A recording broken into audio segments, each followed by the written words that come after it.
উপস্থিত আজকের টিম বাংলাদেশের প্রধান প্রশিক্ষণ স্যার, অন্যান্য প্রতিষ্ঠানের শিক্ষকবৃন্দ, অভিবৃন্দ, আমাদের সংসচিব গেস্ট রাম স্যার।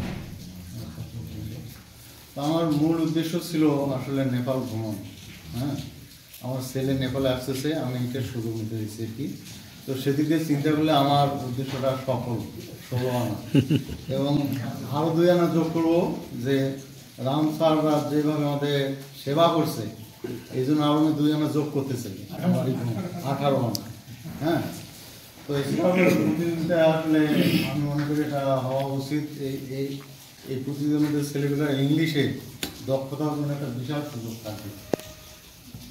তো এটা আরও ছড়ায় যাক সব জায়গায়, বাংলাদেশে সব প্রতিষ্ঠানে। আমি এই আশা করে শেষ করছি।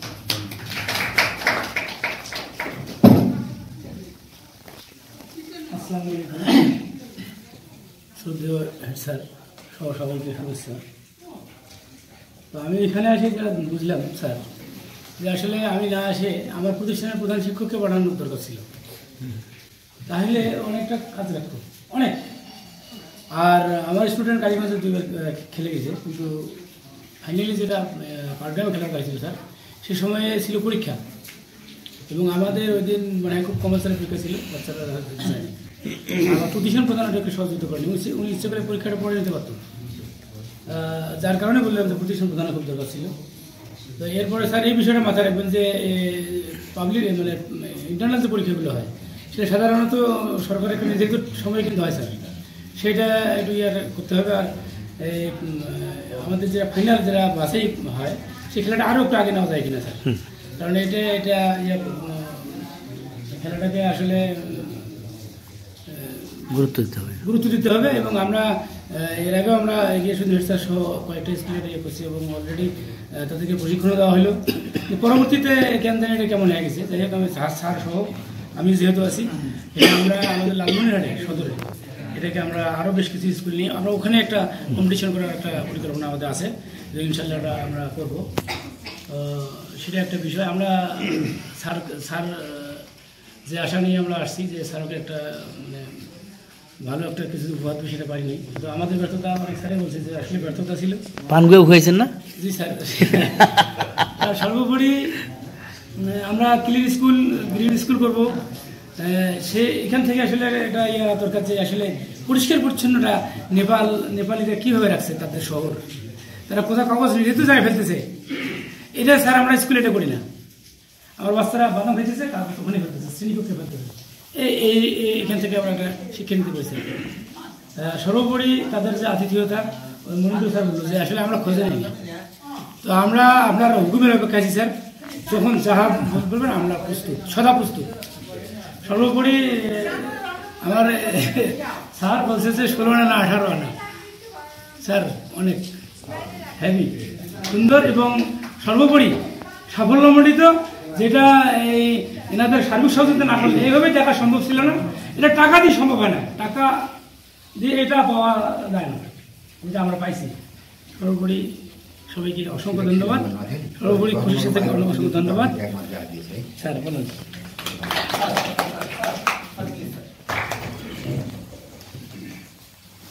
আসলে জানার কোনো শেষ নাই, শেখারও কোনো শেষ নাই। আমাদের বাংলাদেশে নেপাল থেকে স্ক্রাবল খেলাটা আমাদের বাংলাদেশ টিম লিডার জনাব খুরশিদুজ্জামান স্যার, উনি নেপাল থেকে এই খেলাটাকে বাংলাদেশ নিয়ে গেছেন, এবং উনি সর্বত্রই চেষ্টা করতেছেন এই খেলাটাকে সুন্দরভাবে ছড়াই দিতে, কিন্তু আমরা কেন জানি এটাকে নিতে পারতেছি না, এটার উপর একটা আগ্রহ আমরা তৈরি করতে পারতেছি না। তো স্যারকে ধন্যবাদ জানাই। আর আমি সবসময় চেষ্টা করি স্যারকে একটু অনুসরণ করার জন্য, আমার গুরু হিসেবে স্যারকে সবসময় আমি নিজেই মন থেকে চেষ্টা করি, কারণ আমরা যে সৃজনশীল কর্মগুলো সেগুলো আমি চেষ্টা করতেছি যে প্রতিষ্ঠান প্রধান হিসেবে আমিও যেন স্যারের পিছনে পিছনে যাইতে পারি, স্যারকে অনুসরণ করতে পারি। তো সেই চেষ্টায় আমি আমার প্রতিষ্ঠানে স্ক্রাবল খেলা যখন স্যার বললো, তখন আমি আমার প্রতিষ্ঠানে নিয়ে গেছি। আমার দুর্ভাগ্য যে আমার যে ছেলেটা ঠিক ছিল, সে পাসপোর্ট আর ভিসার কারণে আসতে পারলো না, সে অনেকটাই অগ্রসর ছিল। তো পরবর্তীতে স্যারকে যখন জানালাম যখন আসতে পারতেছে না, আমার মেয়েও এই খেলাটা খেলতো, আমার স্কুলেই সে পড়ে, তখন যেহেতু তার পাসপোর্ট কমপ্লিট ছিল, ভিসা করবো কিনা সেই চিন্তায় ছিলাম। পরে স্যার যখন অনুমতি দিল তখন ভিসা কার্যক্রম আগাই এবং শেষ মুহূর্তে পর্যন্ত আসতে পারবো কিনা এটা একটা সন্দেহ ছিল। অর্থাৎ শেষ বৃহস্পতিবার যেদিন সেদিন পাসপোর্ট ভিসা পাইছি, মানে আর একটা দিন পর হলে আমার আশা হবে না। তা যাই হোক, এই টিমের সাথে যুক্ত হতে পারছি, এই জন্য ধন্যবাদ জানাচ্ছি।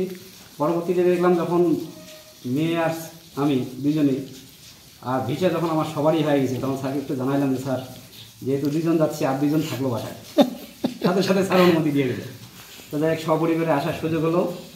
তো আমি প্রথমে যেটা শুরু করছি, অর্থাৎ আমাদের হাঁটার মধ্যে অনেক কিছু শেখার আছে, আমাদের বাসে চলার মধ্যে শেখা আছে। আমরা এক দেশ থেকে আরেক দেশে আসছি, সেখানেও আমাদের অনেক কিছু শেখার আছে। আমরা মনে হয় যে এবারই বোধহয় বেশি স্কুল ভিজিট, যেটা শুনলাম বেশি স্কুল ভিজিট করছি। তো এই স্কুলগুলোতে আমরা বেশ কিছু জিনিস শেখার আমাদের অনেক আছে, যেটা আমরা এই দেশ থেকে নিয়ে যেতে যাচ্ছি আমাদের দেশে। যেটা আমরা অনেক সময় অনেক চেষ্টা করি, কিন্তু শিক্ষার্থীদের মধ্যে কেন জানি এটাকে নিয়ে আসা যায় না। কিন্তু যে শিক্ষার্থী তোমরা আসছো, তোমরা যখন এই জিনিসগুলো দেখলা, তোমরা যখন নিয়ে যাবা, তোমার বন্ধু বান্ধবরা দেখার পরে দেখবে যে তোমরাও একটা পরিবেশ তৈরি করতে পারো। সবসময় এক পক্ষের চেষ্টা করে হয় না, 2 পক্ষের চেষ্টা থাকলে হয়। আর খেলার বিষয় যেটা বলবো, সেটা তো ভালো খেললেও অনেক সময় ভাগ্য, যেটা যদিও স্যাররা একটু অন্য ভাষায় দেখতেছে, কিন্তু এই খেলাটা 2টা বিষয় আছে। ভালো খেলা জানতে হবে, ভোকাবুলারিও ভালো জানতে হবে, আবার ভালো ভাগ্যও থাকতে হবে, তাহলে এটাতে আগানো যায়। তো আমরা যেটা শুনলাম আমাদের কেশব স্যার, তারপর পূর্ণ স্যারের কাছে, ওনারা স্ক্রাবল খেলা শুরু করে নেপালের 77টা জেলার মধ্যে 45টা জেলার মধ্যে তারা ছড়াই দিচ্ছে। তো আমাদের স্যারও চেষ্টা করতেছে বাইরে জেলাগুলোতে, বিশেষ করে আমরা এখন লালমিয়ার জেলার মধ্যেই সীমাবদ্ধ আছি। আমরা আগ্রহ যেটা আছে আমাদের লালমিয়ার জেলার মধ্যেই, তারপরও গুটি কয়েক প্রতিষ্ঠান। তো আমরা যখন সারা বাংলাদেশে ছড়াই দিব, তখন আমাদের সেখান থেকে ভালো ভালো শিক্ষার্থীরা আসবে, তখন হয়তো বা আবার আমরাও সুযোগ পাবো না। এই জন্য চেষ্টায় আছি। আমার ছাত্ররা, বেশ কিছু ছাত্র আগ্রহী, তারা দেখা যায় যে ক্লাসে শিক্ষক না আসলে বোর্ডটা নিয়ে চলে গেলো ক্লাসে খেলছে। তাই এই আগ্রহটা আমি আমার প্রতিষ্ঠানে দেখলাম, ছাত্রদের মধ্যে আগ্রহ আছে, কিন্তু এই কেন জানি আগায় আসা, যখন একটু বাইরে নিয়ে আসতে চাই তখন আসতে চায় না, এই একটা সমস্যা। তো যাই হোক, আমরা চেষ্টা করব আমাদের বাংলাদেশে স্ক্রাবল খেলাটাকে আরও ছড়াই দেওয়া, ব্যাপকতা নিয়ে আসা। আর জাদু স্যারের যে চিন্তাভাবনাটা, এটা মনে হয় আমাদের একটু অগ্রসর হওয়া দরকার। তাইলে সরকারিভাবে আমরা অনেক সাপোর্ট পাবো এবং আমাদের প্রতিনিধিত্ব করার সুযোগ পাবো।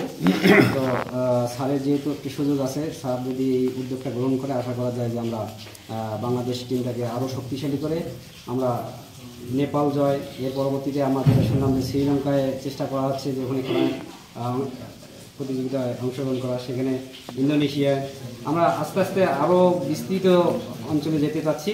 এজন্য আমাদের আন্তরিকতা, আমাদের শিক্ষকদের আন্তরিকতা, আমাদের অভিভাবকদেরও আন্তরিকতার দরকার আছে।